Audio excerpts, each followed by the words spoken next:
C'est une des conséquences de l'existence d'Internet. Grâce aux sites de partage, aux réseaux sociaux, il est désormais plus facile de mutualiser ce que l'on achète, de partager ce que l'on possède. On appelle cela l'économie collaborative. Et pour certains, ce phénomène en pleine expansion va changer en profondeur notre société de consommation. C'est l'événement de ce qu'on appelle désormais l'économie collaborative, le WeShare Festival. WeShare, share signifiant partager en anglais, est un collectif français au départ qui réunit désormais une communauté internationale. L'idée, partager ce que l'on possède pour faire des économies ou pour avoir un complément de revenus. Ici, les idées fusent. Véritable laboratoire d'idées où les nationalités se côtoient, l'économie collaborative, presque déclinable à l'infini, se dessine ici dans ces lieux d'échange et de réseau. À l'origine de ce collectif, né il y a 2 ans, Antonin Léonard, 27 ans, tout juste sorti d'une école de commerce. On aime bien se définir comme utopiste pragmatique, parce que je pense qu'il faut un peu des deux. C'est-à-dire qu'il faut une vraie utopie. Aujourd'hui, on a besoin d'utopie, on a besoin d'un nouveau projet de société. Et en même temps, si ce projet de société, il ne se construit pas, il ne se concrétise pas par des actions concrètes et des réalisations positives qui montrent que ça marche, qui montrent qu'il y a une réalité économique, qui montrent qu'il y a des emplois à la clé, et ben on ne sera pas pris au sérieux, effectivement. Tu peux t'inscrire là. D'ici la fin de l'année, on va recruter 40 personnes. On recrute aussi bien une équipe technique, des développeurs mobiles, développeurs web.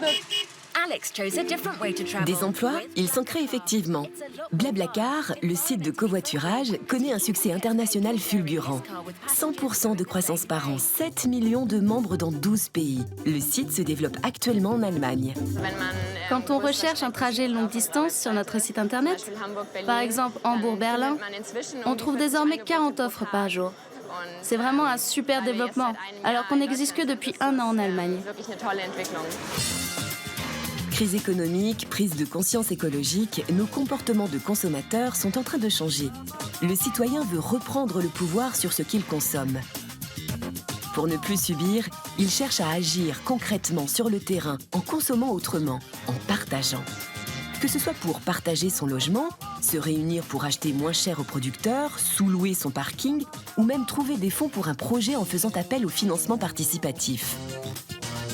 L'économie collaborative est en train de passer du système D à une nouvelle donne économique grâce à Internet.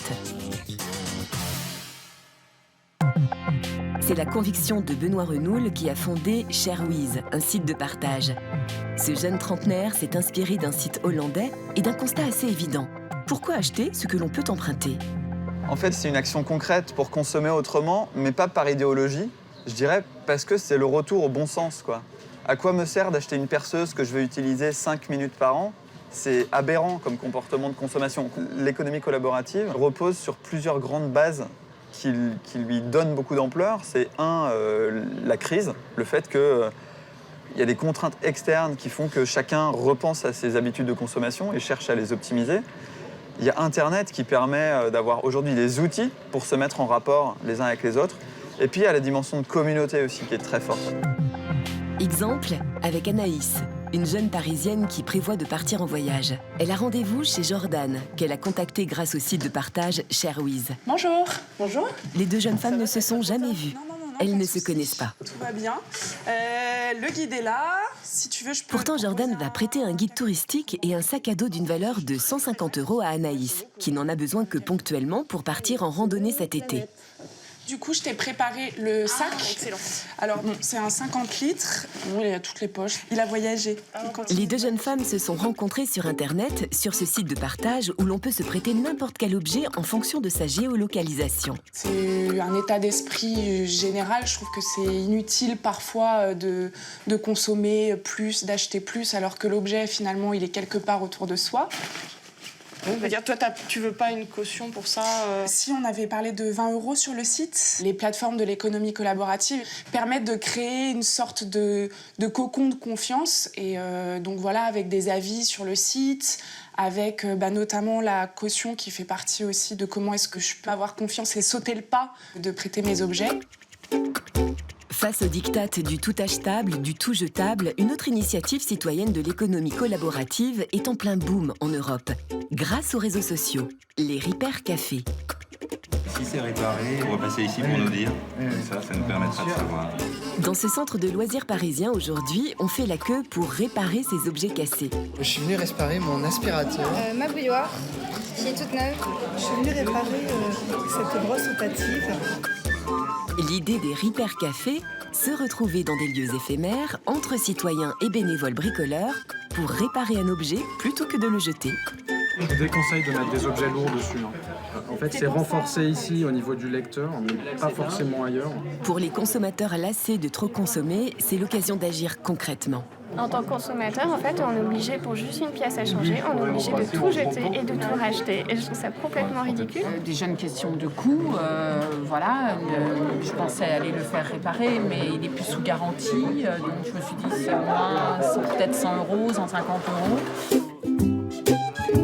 On peut soit réparer soi-même avec des outils à disposition, soit se faire aider par des bricoleurs confirmés bénévoles. Il doit y avoir un de ces deux-là qui va en direct avec ça. Un véritable rendez-vous convivial aussi pour les bricoleurs. Réparer, trouver des solutions, échanger. Une manière pour des touche-à-tout d'allier rencontres, engagement écologique et passion du bricolage. C'est le challenge, c'est la curiosité, c'est le plaisir de réparer, de faire remarcher quelque chose qui est condamné à être sur le trottoir ou à la poubelle. Et souvent, ça fonctionne. Ces lieux de réparation éphémère gratuits fleurissent un peu partout. Ils se comptent désormais par centaines en Europe. Le premier Repair Café est né à Amsterdam il y a 5 ans. Aujourd'hui, ces initiatives citoyennes ne sont plus le fait de quelques militants. La volonté militante de certains pour les aspects environnementaux rejoint en fait la nécessité économique d'autres personnes. Et ce qui est intéressant, c'est que ces deux courants se rencontrent. Et il y a de plus en plus de gens, effectivement, qui viennent dans les Repair Café en France. Ça marche très bien en Allemagne, ça marche aussi très bien en Belgique. Ah, super. Ah, génial. Ça y est. Super. Ouais. Pour les spécialistes, ces initiatives ne sont plus des épiphénomènes marginaux, mais bien une tendance de fond. Selon un sondage, près d'un Français sur 2 a au moins une fois pratiqué l'économie collaborative. Pour l'économiste Philippe Moati, on assiste bien à un phénomène. On est incité à réfléchir en période de crise. Vous savez, quand le budget ne tient pas, quand on n'arrive plus à consommer comme avant. Eh bien, peut-être qu'à son petit niveau, plutôt qu'attendre les bras ballants, on va essayer de trouver des solutions locales à nos problèmes. Et donc, on voit un tas d'initiatives locales, des micro-initiatives qui révèlent une activité d'innovation sociale et qui, finalement, réinventent un peu le monde par le bas.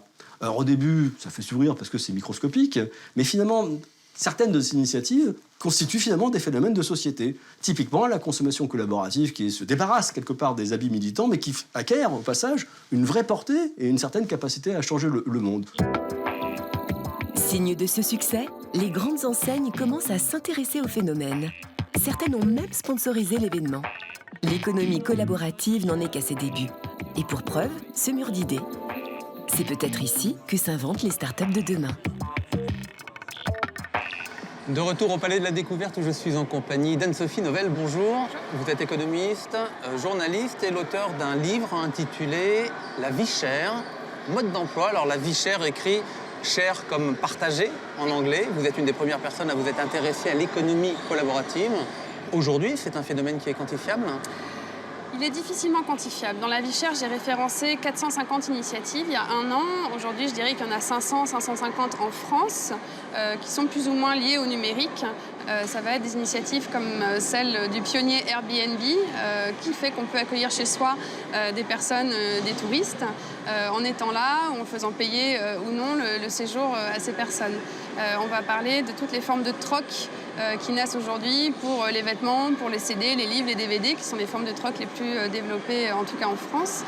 Et dans le monde, il y a aussi une multitude d'initiatives. Et le magazine Forbes, il y a quelques mois, a chiffré à 3 milliards de dollars les revenus générés pour les particuliers par cette économie. Mais on manque de recul, en fait, véritablement, pour la quantifier en tant que telle. Mais pourquoi le phénomène émerge aujourd'hui ? En fait, il y a plusieurs facteurs qui l'expliquent. Je dirais que le premier, c'est la progression de nos usages numériques.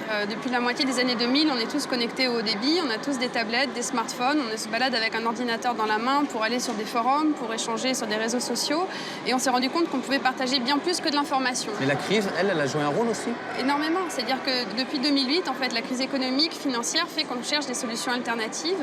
Il y a des économies qui se sont effondrées, comme en Grèce, en Espagne. On est obligé de trouver d'autres types de solutions. Et à partir de là, on rentre aussi dans une forme de débrouille. Mais cette débrouille, en fait, elle nous permet aussi d'hyper-consommer autrement. Et cela est lié également à une prise de conscience d'une crise environnementale.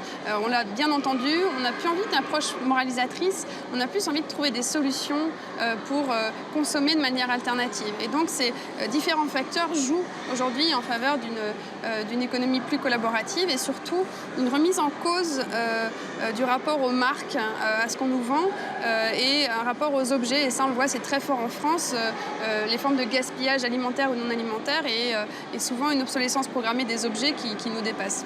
Alors pour bien comprendre justement cette notion d'obsolescence programmée et l'importance qu'elle a dans notre économie, je vous propose de regarder cette animation qui fait le point sur la question. L'obsolescence programmée consiste à limiter la durée de vie d'objets courants, comme les téléviseurs ou les réfrigérateurs, et ce, dès leur conception. Pour y parvenir, les industriels ont recours à 2 astuces. La première, introduire une fragilité technologique. Un frigidaire, par exemple, ne dure plus que 10 ans aujourd'hui contre 20 dans les années 60. La deuxième astuce, produire sans cesse de nouveaux modèles pour rendre les précédents obsolètes. Mais ce qui est bon pour les industriels et pour la croissance économique ne l'est pas forcément pour la planète. Car il faut toujours plus de ressources, si bien que le besoin annuel en matières premières a augmenté de 50% ces 30 dernières années. Sans oublier la multiplication des déchets. En Europe, nous jetons 20 kilos par an de matériel électrique ou électronique non recyclable, voire toxique. Certains gouvernements commencent à réagir, notamment en obligeant les fabricants à prolonger les garanties. Mais les consommateurs, eux, n'ont pas attendu et mutualisent leurs compétences pour faire revivre les appareils en panne. Un esprit bricolage cher à nos grands-parents. Cette obsolescence programmée, c'est une stratégie consciente, réfléchie, ou c'est la conséquence de la guerre des prix? Je pense que sur l'obsolescence programmée, on a entendu et vu plein de choses. Je crois qu'il y a différents facteurs. Il y a en effet des produits qui sont conçus pour être moins chers et quand on achète moins cher, on ne peut pas avoir la même qualité que ce qu'on avait autrefois. Après, il y a le côté marketing, ce qui fait qu'on a envie de renouveler assez fréquemment nos produits. Et donc, c'est une façon aussi de générer de l'obsolescence programmée de fait. Mais les consommateurs ne sont pas dupes. C'est-à-dire que les enquêtes que j'ai pu voir passer récemment sur l'économie collaborative montrent que le consommateur veut avoir confiance dans les marques, mais en même temps, il se méfie énormément de ces stratégies. Et donc, il serait intelligent, je pense, pour les grands producteurs industriels d'anticiper ces nouveaux besoins et de se dire, finalement, nos business models de demain, on pourrait les construire non pas sur des produits obsolescents rapidement, mais des produits solides que l'on pourrait vendre différemment, non plus en les vendant, mais en proposant des abonnements et une stratégie plus liée à une économie de la fonctionnalité, une économie aussi plus circulaire. Alors effectivement, certains industriels font aussi la promotion de cette économie collaborative, puisque notamment à Singapour, un opérateur de télécom organise la récupération des smartphones pour lutter contre la fracture numérique, et c'est notre bref du web. Même à Singapour, ville high-tech par excellence, une fracture digitale générationnelle est très présente. Un projet, Silverline, lutte contre celle-ci en mêlant recyclage et consommation collaborative. Les smartphones des jeunes Singapouriens sont récupérés, nettoyés et adaptés aux besoins des anciens. Le but, rendre leur journée moins longue, mais aussi plus sûre. Appels d'urgence, santé, jeux, des applications simples ont été créées par un opérateur télécom, partenaire du projet. A priori, l'économie collaborative n'est pas dans l'intérêt direct des industriels. Alors pourquoi ils mettent, comme on l'a vu là, en place des sites de partage? Pour elles sont dans cette phase où elles veulent comprendre. Donc elles vont faire des partenariats qui permettent d'observer, qui permettent de comprendre la logique et de se dire, et si le futur de notre modèle n'était pas dans cette économie collaborative, comment est-ce que nous, on pourrait se renouveler?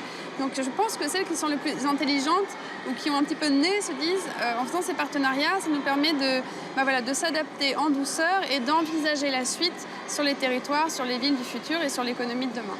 Anne-Sophie Novelle, merci infiniment d'avoir répondu à notre invitation. Et vous pourrez retrouver l'intégralité de cette interview sur le site arte.tv/futurmag.